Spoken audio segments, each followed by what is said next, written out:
This is my activity every other day. Naayos ko ang mga halaman ko. Hindi na sila nga naayos according to varieties eh. Hindi na ako makadaan.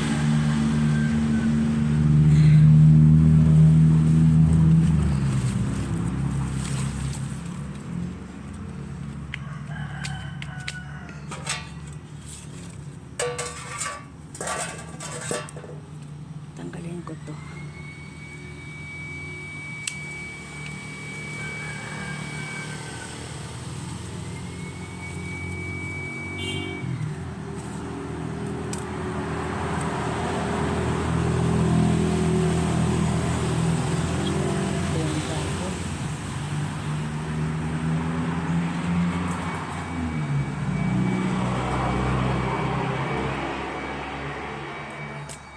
Hindi na rin ako makapagturo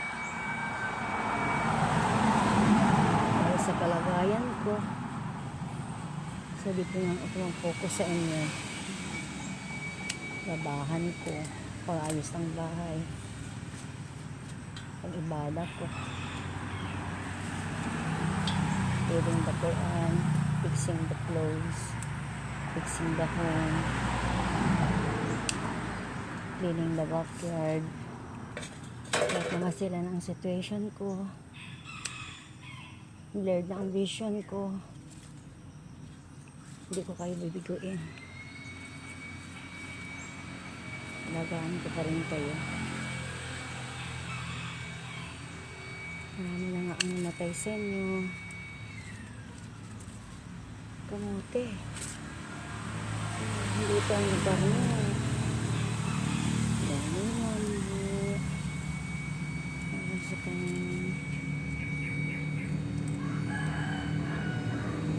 Sa bilang mo eh.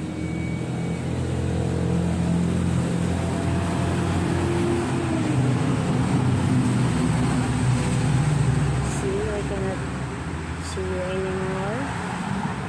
Kung sa kanagaray sa mapya. Masyaallah, tawarakallah. La hawla wala quwwata illa billah. All the strength and powers belongs to Allah.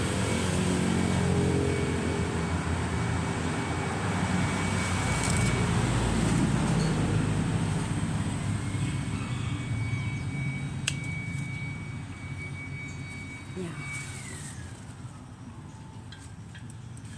Ano na kayo ng kamote? Walang kamote dito. Hindi tayo ako makadaan. Kung sinasabi ko, anong klaseng plant ito? Once it blooms, napakasarap ng amoy. Mild na, nakakaakit.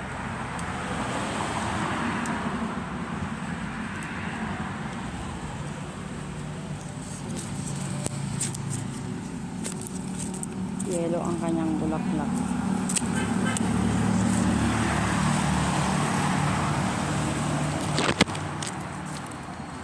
Cannot go there.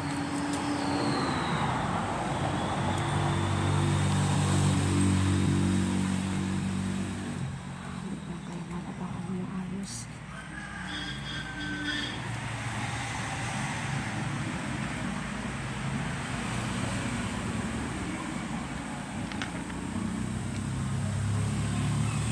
Is the ginger torch. Still blooming ang ginger torch ko.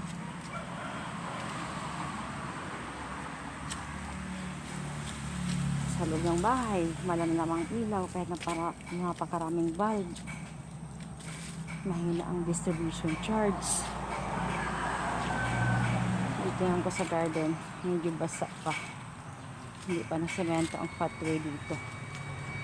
I'm still planning to ipasemento ito para hindi ko mahirapan mag-tour dito. Ito lang kaligayahan ko yung garden ko, maliban sa ibada ko sa loob nagbabasa ng Quran. I feel happy seeing them. Kung tag-ulan, ito mayabong. Pag tag-init naman, sisikap ko naman madiligan sila sa pamamagitan ng hose. See? Dito na ito yung kayang inshallah. Got it. Hindi ko na mahanap ang cutter. So, hindi ko sila ma-video. May cutter ako.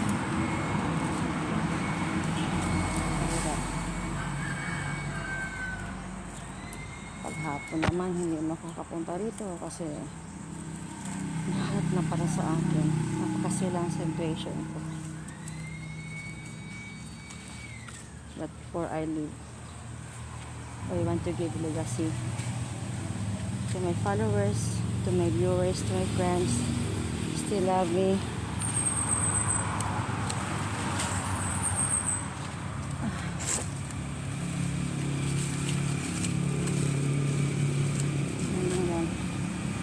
Ito ang ginger torch. Maganda ng bulaklak. Ito still bad. Hindi pa siya nag-bloom. Ito naman funny. This one. Bird niya. Marami nagsasabi na medicinal plant dyan. I don't know. Anong totoo? What's news?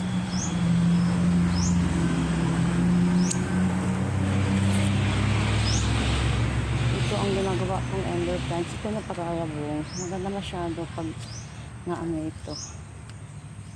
Talagay ito sa gilid ng bahay.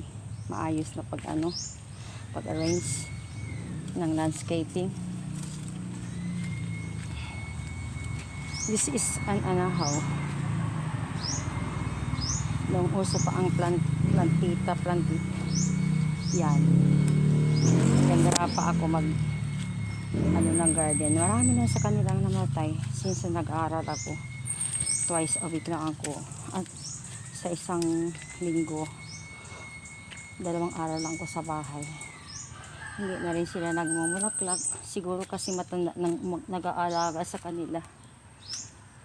And this one, you see, kala ko namatay na. Kapaganda. All the creations of Allah ay rare. Hindi natin kayang tubuin, mag-invento, not unless you are scientist. Pero hindi pa rin natin kayang pantayan ang kapangyarihan ng Allah. This one.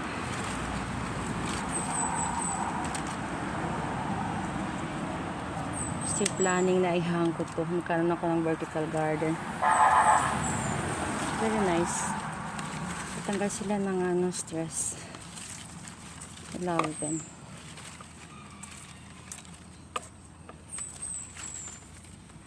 Ito ang ginagawa kong indoor plants. Nagbubulak siya ng puti. Yung isang sign niya yata ng prosperity. Swan. Tiger. Gabi-gabi. Is it? Ito, masilan din ito. Namatay ng mga kasamahan niya. Siya na lang naiwan. And this one. Mahal ito. Noon. I just don't know ngayon. Pero still, nilagaan ko siya. Hindi pa siya nagbulaklak. Kasi maliit pa siya. And my orchids. Twice lang yata nagpakita ng bulaklak. Ito, puti ang bulaklak nito. Sila malagaan. This is a well-known papaklawin. Mayroong ganito namatay. Malaki na yon. Let us tour. Hindi ko kaya ipagkila ang snake grass na maraming benefits sa katawan.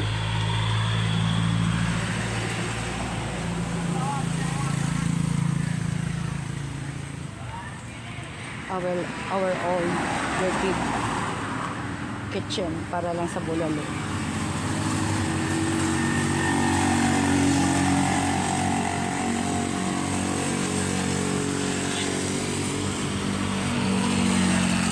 Ito ang very rare. Ang binili nito is from Sulu. Ito ang tinatawag na snake grass. Maraming ako pinutol dito kahit hindi na ako makapagdaan. Wala nang daanan.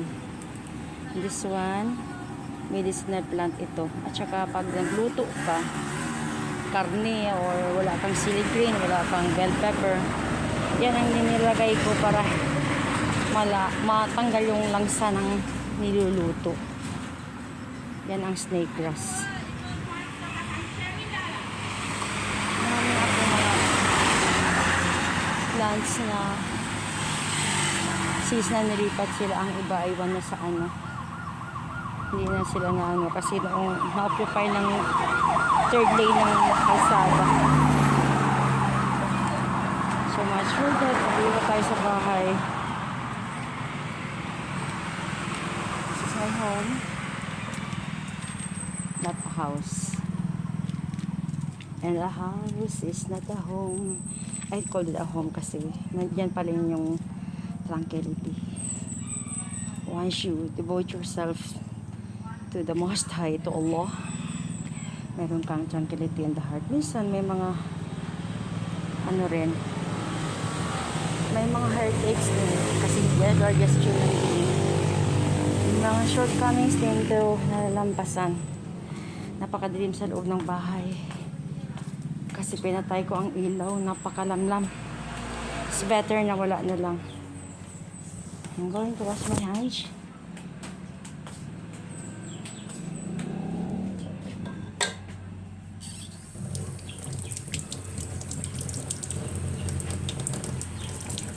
Ang crisis ngayon dito sa atin sa Pilipinas. So walang choice. If ever na still able pa ako, I will call my employer. I come back to Saudi Arabia. Pero wala na. No chance for me. Kasi eyesight ko na ang nasira. So much for that. You're welcome. Thank you for watching. Assalamualaikum warahmatullahi ta'ala barakatuh.